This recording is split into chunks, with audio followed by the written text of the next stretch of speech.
In this video, I'm going to share with you the 5 Bible verses that completely transformed my financial life and made me a millionaire. I know that probably sounds impossible. You might be thinking, wait, Bible verses?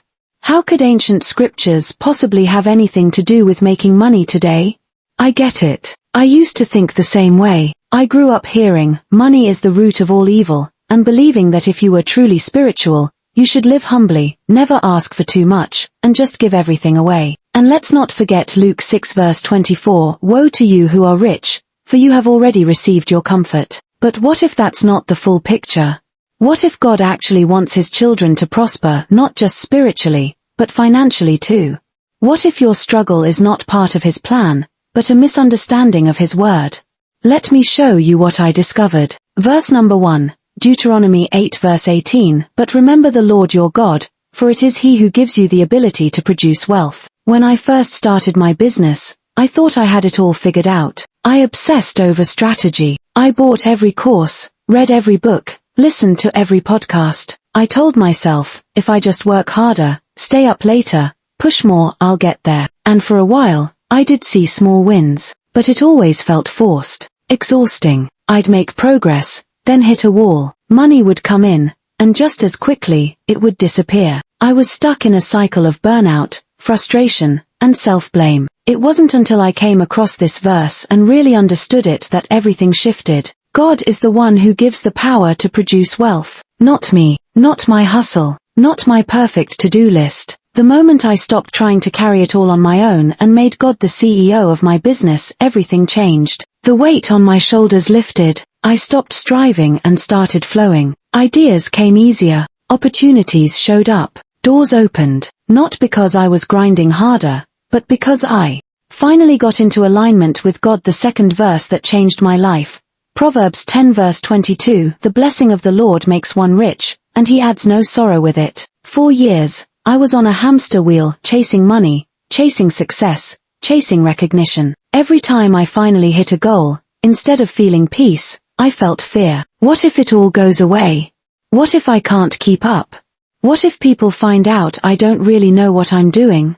The more money I made, the more pressure I felt. I was constantly anxious, restless. I would lie awake at night, worrying about the next launch, the next sale, the next client. It was never enough, and even when it was, I couldn't enjoy it. Then this verse stopped me in my tracks. God's blessing brings wealth, but without the sorrow, without the anxiety, without the heavy weight of fear and stress. The moment I decided to stop relying on my own effort and started trusting him, things shifted. I no longer chased, I attracted. Opportunities came without me forcing them. Money flowed, but this time, it came with peace, with joy, with rest, because it wasn't just me building anymore, it was God building through me. Verse number 3, Matthew 6 verse 33, Seek first the kingdom of God and his righteousness, and all these things will be given to you as well. This verse was a total game changer for me. For years, I had my priorities upside down. I woke up thinking about business first, sales goals,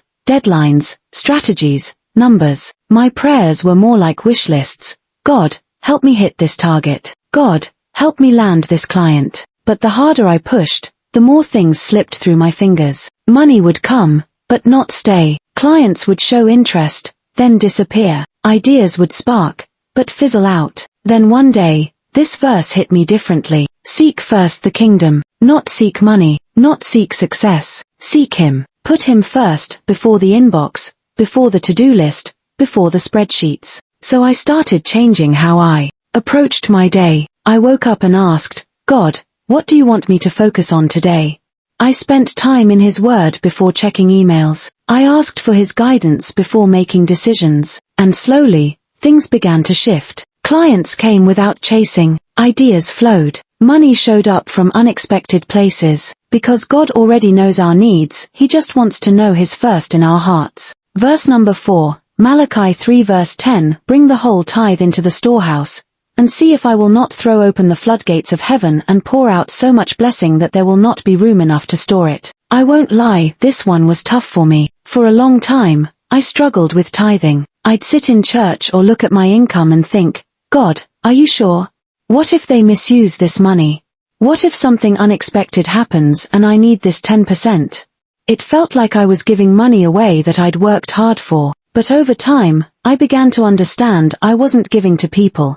I was returning to God what was already His. It was about trust, not transactions. When I finally decided to tithe consistently, even when it felt uncomfortable, everything changed. Clients started showing up without me chasing them. I got ideas that turned into profitable projects. Doors opened that I couldn't have forced open on my own. It wasn't luck, and it wasn't magic, it was God honoring His word. And finally, verse number 5, Ecclesiastes 11 verse 4, whoever watches the wind will not plant, whoever looks at the clouds will not reap. This verse hit me right between the eyes. For years, I was stuck in analysis paralysis. I would overthink every idea, doubt every decision, and wait for the so-called perfect moment. I kept telling myself, when I have more experience, when I have more money, when everything feels right, then I'll start. But that day never came. Ecclesiastes 11 verse 4 taught me that if I kept waiting for perfect conditions, I'd never move. I'd never plant. And if I didn't plant,